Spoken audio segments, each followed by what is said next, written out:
Okay, so let's pick up where we left off. So this says solve f of x equals 0. So notice the difference between find f of 0 and solve f of x equals 0. Do you see the difference between the wording there? It's so subtle, okay? But it's a world of difference. When we find f of 0, this is actually the point 0, negative 5, which is the y-intercept, right? When we solve f of x equals 0, that means we need to take the whole entire equation 2x minus 5 and set that equal to 0 in order to solve for x. So we're actually finding what? Yeah, we're going to solve for x. That's going to be the x-intercept. Okay, so we're going to add 5 to both sides. 2x equals 5. Then what should I do next? Divide by 2, and I get x equals 5 halves, and so my solution is 5 halves. Okay? Yes, or you could write it as an ordered pair. This would be the x-intercept is 5 halves, comma 0. Okay? So that's a totally different answer than what we get if we find f of 0 versus solve. So you have to really, when you have to look very carefully at these, and a lot of you are mentioning Math 95. This is a big topic in Math 95, and it really confuses students the difference between these two. So I just really want you to see that here the x is missing. That's why we're not plugging in 0 for x, right? We're setting it equal to then solve for x. So that's a big distinction there.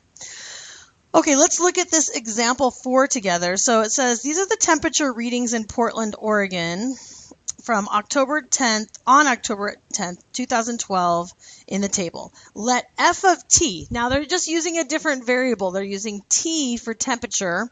So instead of f of x, we're going to have f of t be the temperature in degrees Fahrenheit, and let t be the hours after midnight. So hours after midnight, 1 hour after midnight, what time is that at?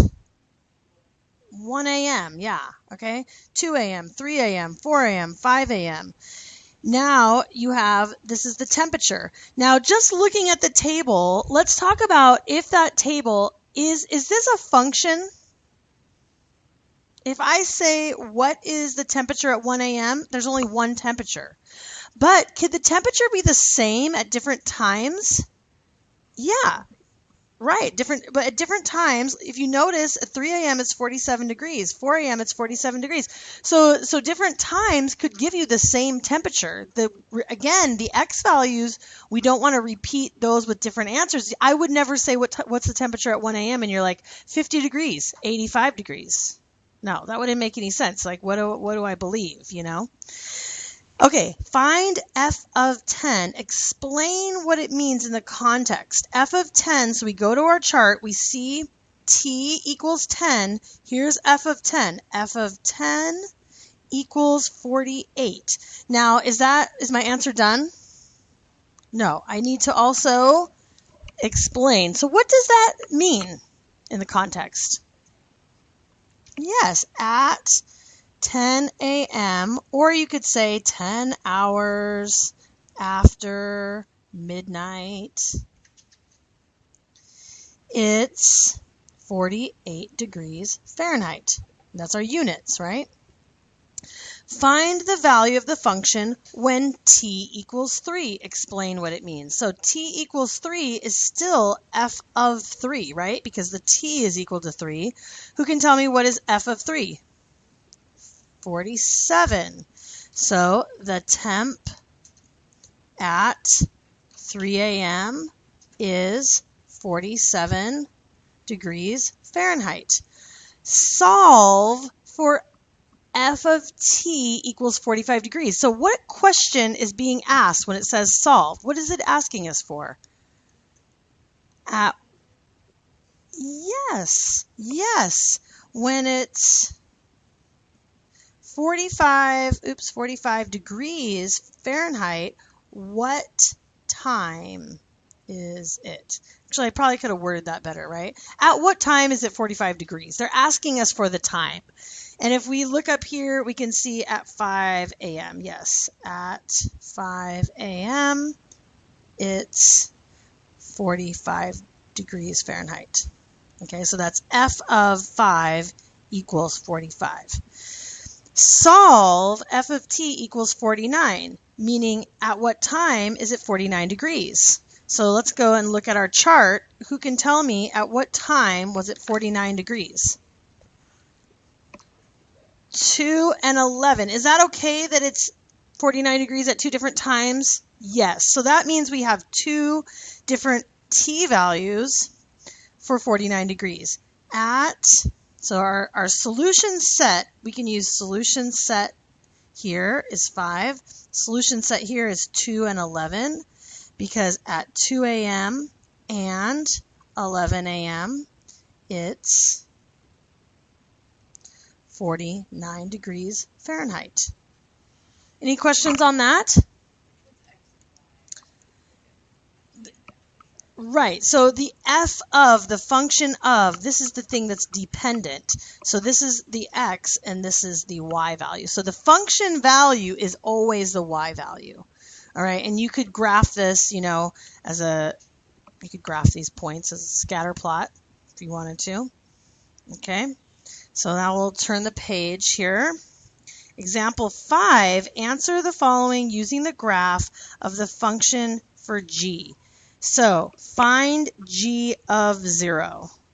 So what are we going to do looking at our graph? We want to look at our graph for this one. G of 0. Any guesses about that? Yeah, it's right here. It's the y-intercept. Because this point right here is 0, 2. So f of 0 is 2. The function value is equal to y. What is the function value at 6? So this would be f of 6. What is the function value at 6? So we're going to go over to x equals 6. We're going to go down to the line. The function value when 6 is -2. What is the solution to the equation g of x equals 4? So now you notice the x is missing, correct? This is the same thing as solve. We want to know what is x when y equals 4. So now I'm going to go up to y equals 4. Here's my point. What's the ordered pair for that point? -3, 4, right? So the solution, because we've solved, is -3. So your solutions are always going to be x values. Okay? Solve g of x equals 6. So again, what value are we given? What value are we trying to find? We're given this is the y value, so we want to find the x value that corresponds. So you're going to go up to y equals 6, over, and what do you get? -6, 6. So the solution is -6. State the domain and the range of the function. So let's think about this function for a minute. How would you describe this function? It's linear, actually. It's linear, right? In fact, we could even come up with, this would be taking it back to Math 60 for a minute. We could actually come up with the y equals mx plus b, couldn't we? The slope, the y-intercept. We already know, how many people already know something about this equation? B is equal to 2, right? What's the slope? Well, the slope, rise over run, I go down 2 over 3. My slope is -2/3 x plus 2. Okay? And to write that in function notation, f of x equals -2/3 x plus 2. The domain and range of a linear function. How many points exist on that line?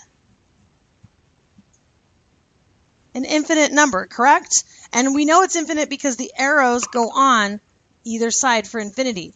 So the domain is going to be -infinity to +infinity. The range is going to be -infinity to positive infinity. It's the same thing as all real numbers, because every time you put in an x value, you're going to get a corresponding y value. That's why this whole entire line is a solid line, not just a bunch of points. I mean, it is a bunch of points because it's an infinite number of points. Okay, suppose that f is the function that converts Celsius to Fahrenheit. Then T of C equals, so does anybody know that function that converts, do you know the function for the formula for Fahrenheit equals 5/9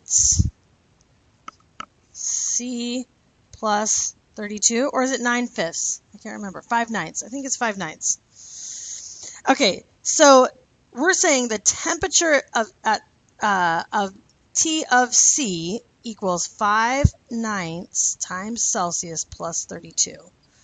Evaluate T of 0 and interpret your results. So T of 0, we would plug in 0 for C, right? So when it's 0 degrees Celsius, when Celsius equals to 0, what's the Fahrenheit degrees? 32. So when it's 0 degrees Celsius, it's 32 degrees Fahrenheit. Okay, suppose that m is the function that computes how many yards are in x feet. Hint, 1 yard equals x feet. Okay, so x is the feet, and we're going to be converting that into yards. So what is the function? The function m computes how many yards are in feet. So let's think about some values. X is feet, and m of x is yards. So if I have 1 foot, how many yards is that? Yeah, 1/3. If I have 2 feet, how many yards is that? 2/3. Because it takes a whole 3 feet before I can get to how many yards? 1 yard. So what should I do to x to get the number of yards? Divide it by 3. Divide it by 3. Evaluate m of 24 and interpret the results. M of 24, so I'm going to go m of 24. What am I going to do to 24? Divide it by 3. And what do I get? 8. So what does this mean? If I'm going to interpret it, what does that mean? Yes, 8 yards. 24 feet is equal to 8 yards. That's our interpreting the results, right? Okay, now you guys go ahead and try that group work problem, and then we'll pick up where we left off in just a moment.